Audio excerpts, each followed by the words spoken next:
Merci infiniment. Alors, Monsieur le ministre, on sait que la CEDEAO a maintenu le 25 mars dernier au Ghana les sanctions prises en janvier dernier contre votre pays, parce que vous ne parvenez pas à donner une durée raisonnable, un calendrier raisonnable pour la transition. Comprenez-vous cette décision de poursuivre la sanction? Non, nous ne comprenons pas. Nous ne comprenons pas parce que nous sommes dans une situation assez complexe, assez difficile au niveau du Mali. Je pense qu'il eût été plus constructif de s'en tenir aux précédentes décisions qui avaient été prises déjà au mois de janvier et laisser la porte qu'on puisse continuer à discuter. Et surtout que ceci est intervenu dans un contexte où la Cour de justice de l'UEMOA avait demandé, en tout cas dans la forme, que l'UEMOA, la conférence des chefs d'État, puisse aux décisions de sanctions À la concernant le décision, Mali. voilà, à la décision de suspension des sanctions. Mais Monsieur le ministre, est-ce qu'il ne serait pas plus simple de proposer un délai raisonnable pour qu'on en sorte, tout simplement? Non, c'est plus simple. Je pense que le délai de 24 mois qui a été proposé par le Mali, après être parti d'une durée beaucoup plus longue, me semble être assez réaliste. Et je voudrais aussi qu'on sorte un peu du fétichisme sur cette question. Les situations sont différentes. Le Mali fait face déjà à une crise multidimensionnelle depuis 2012, qui est elle-même induite par la guerre en Libye. Et on fait face au terrorisme, à des conflits intercommunautaires. Une bonne partie du territoire échappe aujourd'hui au contrôle des autorités étatiques.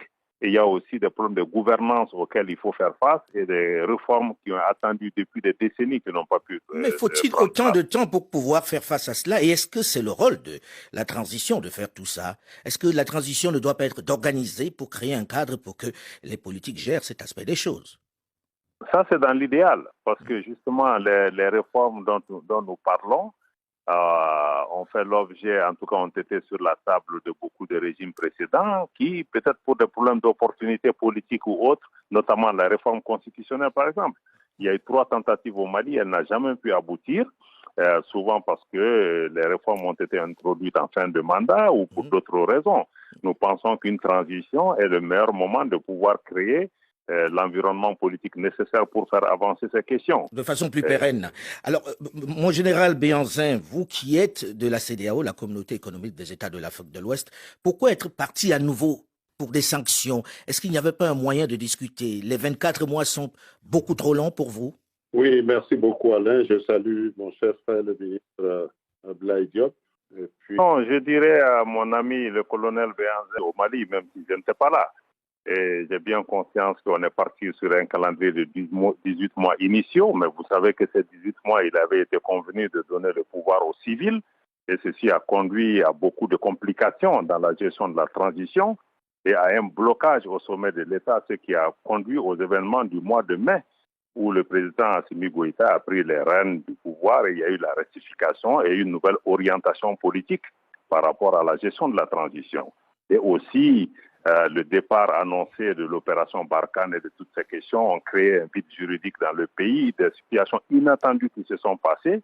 On n'a pas dit qu'il n'y a pas eu 18 mois, mais il y a eu des situations qui n'étaient pas entendues, qui ont impacté le processus. Il y a eu des choix politiques nouveaux aussi qui sont venus interférer. Et je dois rappeler aussi au commissaire Béanzin que les réformes dont nous parlons, ce sont des réformes qui ont été validées parce qu'il y a eu une mission de la CEDEAO au Mali en 2018, suite après les élections, qui a fait une recommandation très claire que le Mali ne devrait pas s'engager dans de nouvelles élections sans passer par un certain nombre de réformes. C'est quand même étonnant qu'aujourd'hui la CEDEAO elle-même reste silencieuse par rapport à ses besoins de réforme. Le temps, on peut le discuter dans tous les sens, mais je crois que ce qui est important aujourd'hui, c'est vraiment de regarder la réalité, c'est de fixer les problèmes, c'est de sortir de cette transition. Mais Il faut sortir de cette transition. Voilà, il faut sortir sortir de cette transition et installer une situation un peu plus pérenne. Mon général, qu'est-ce qui fait que on ait pris des sanctions, qu'on ait reconduit des sanctions de façon aussi dure? Certains disent que c'est parce que le président Assimi Goïta ne s'est pas rendu aujourd'hui à la CEDEAO, de ne pas respecter cette décision de la Cour de justice.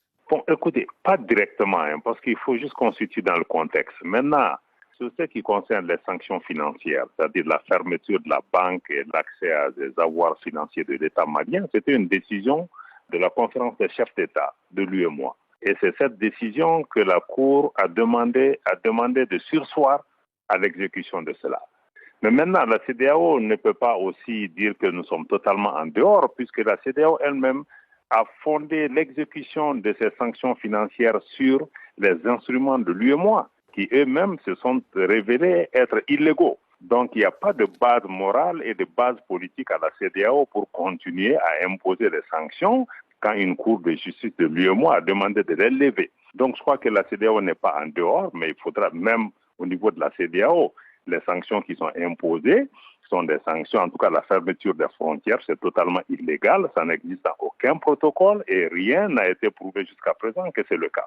Mais pour ce qui concerne le cas spécifique de la Cour de justice de l'UEMOA, puisque tout le monde dit que nous sommes dans un état de droit, il est absolument normal aujourd'hui que la conférence des chefs d'État puisse donner suite à la levée ou en tout cas au sursis à exécution en attendant que la question soit examinée au fond. C'est déjà, en tout cas, un pas important pour le Mali, parce que ça veut dire que le dossier il est consistant, il y a des éléments qui militent en faveur de notre requête. Alors, monsieur le ministre, on se dit, on est dans la deuxième partie et je souhaite que nous ayons des pistes, qu'on soit orienté solution. Qu'est-ce qu'il faut faire maintenant pour en finir? Parce que les Maliens, comme les Guinéens, comme les Burkinabés, en ont assez que l'on soit en train de se diviser, que l'on ferme les frontières et qu'ils soient menacés par la famine. Pour vous, qu'est-ce qu'il faut faire? Est-ce que les 12 à 16 mois proposés sont totalement inacceptables? Et dans ce cas, qu'est-ce qu'on fait concrètement? Écoutez, les discussions vont se poursuivre. Je crois que nous sommes dans un dialogue. Et ça commence à faire long, le dialogue, quand même. C'est les Maliens qui sont en train de souffrir en premier lieu. C'est les Maliens, les populations maliennes qui souffrent. Et nous espérons pouvoir arriver à un compromis, mais le compromis doit être acceptable. C'est prendre en compte les aspirations des Maliens à la sécurité et aux réformes. Et ce qu'il faut aussi comprendre, c'est que les sanctions ont atteint leurs limites.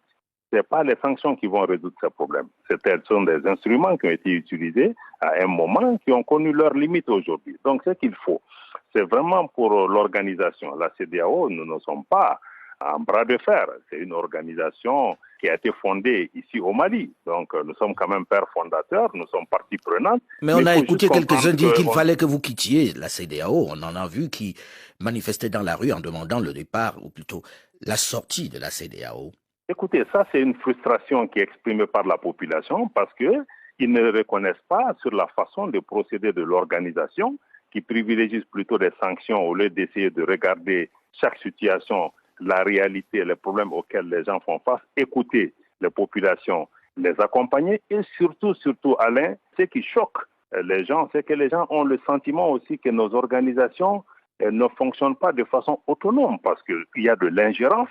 Ça, il ne faut pas se voiler la face. Quand avant un sommet de la CEDEAO, Mme Parly, ministre de la Défense française, indique clairement que le Mali va être sanctionné et que c'est le cas et qu'aucun responsable de la CEDEAO n'élève la voix pour la recadrer, je crois qu'on est en droit quand même de s'interroger quand le président Macron sort pour donner des injonctions à des chefs d'État, ce que je trouve inacceptable, et qu'aucun de nos responsables ne se lève aussi pour pouvoir dire que non, nous sommes une organisation autonome, nous apprécions la situation en fonction de nos textes et de nos réalités, et les autres peuvent nous accompagner, mais ce n'est pas à eux de venir nous aider. Donc je pense qu'il faut que la CEDEAO, lui et moi, nos organisations puissent davantage refléter les aspirations de nos populations, écouter ce que nos populations disent, et je crois que ça peut nous aider à aller vraiment vers des solutions endogènes, en regardant nos réalités, en apportant des solutions, que ce soit le Burkina, que ce soit la Guinée, que ce soit le Mali, c'est des situations différentes. Il faut examiner chaque situation pour pouvoir apporter des réponses adaptées à chacun de ces pays. Mon général Béhanzin, quand vous écoutez ça, et le ministre Abdoulaye Diop n'est pas le seul à faire cette réflexion, on a envie de dire, est-ce que la CEDEAO est vraiment libre? Est-ce qu'elle prend ses décisions en toute indépendance? Parce que on va dire, les coïncidences sont quand même assez troublantes s'il s'agit de coïncidences. Et pourquoi aujourd'hui la CEDEAO n'engage pas ce qui caractérisait l'Afrique, qui était un peu cette diplomatie, cette palabre africaine où l'on allait rencontrer les gens directement pour discuter avec eux? Non, je comprends la frustration de mes frères maliens, notamment de mon frère et ami Abdoulaye Diop, mais je voudrais lui rappeler le format des huis clos de cet État, auquel il a toujours participé.